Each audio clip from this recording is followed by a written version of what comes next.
नमस्कार बच्चों।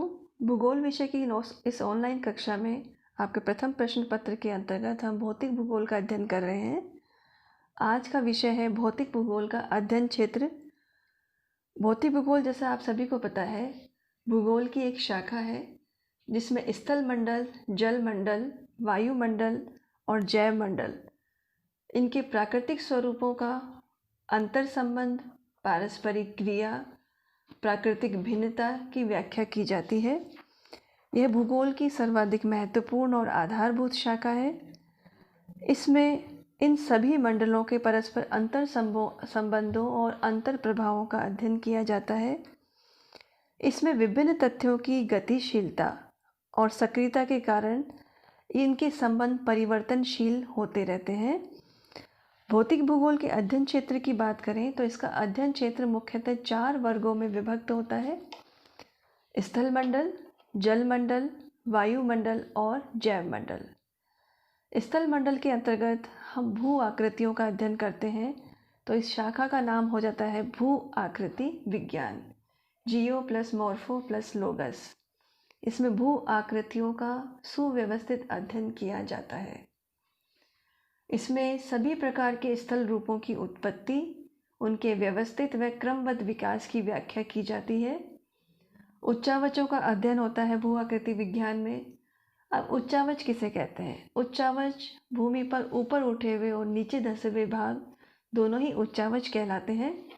उच्चावचों को हम 3 वर्गों में विभक्त करते हैं: प्रथम श्रेणी के उच्चावच, द्वितीय श्रेणी के उच्चावच और तृतीय श्रेणी के उच्चावच। प्रथम श्रेणी के उच्चावच के अंतर्गत आते हैं महाद्वीप और महासागर। द्वितीय श्रेणी के उच्चावच के अंतर्गत है पर्वत, पठार, मैदान, भ्रंश और झीलें।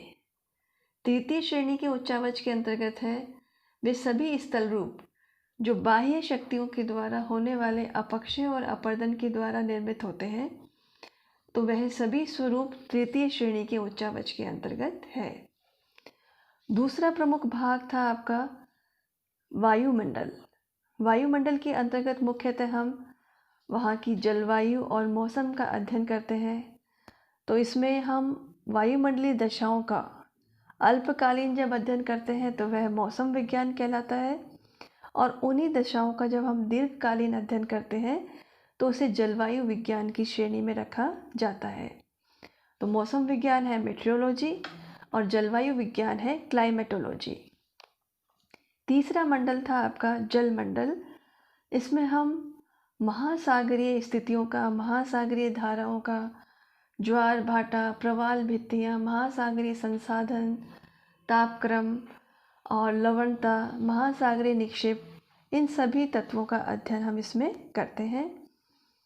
चौथा है आपका जैव मंडल, या जिसे हम कहें जीव मंडल।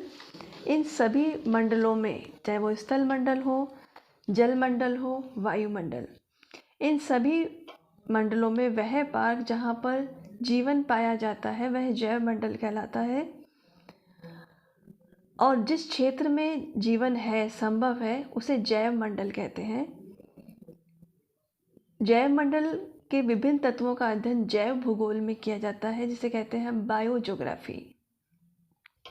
यह जैव भूगोल पृथ्वी के मूर्त और अमूर्त तत्वों के पारस्परिक अंतर संबंधों का अध्ययन करती है।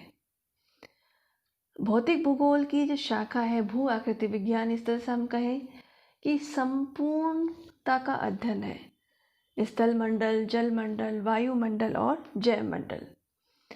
और जैव मंडल में हम बात करें कि यहाँ पर 2 वर्ग समुदाय हैं: पादप भूगोल और प्राणी भूगोल।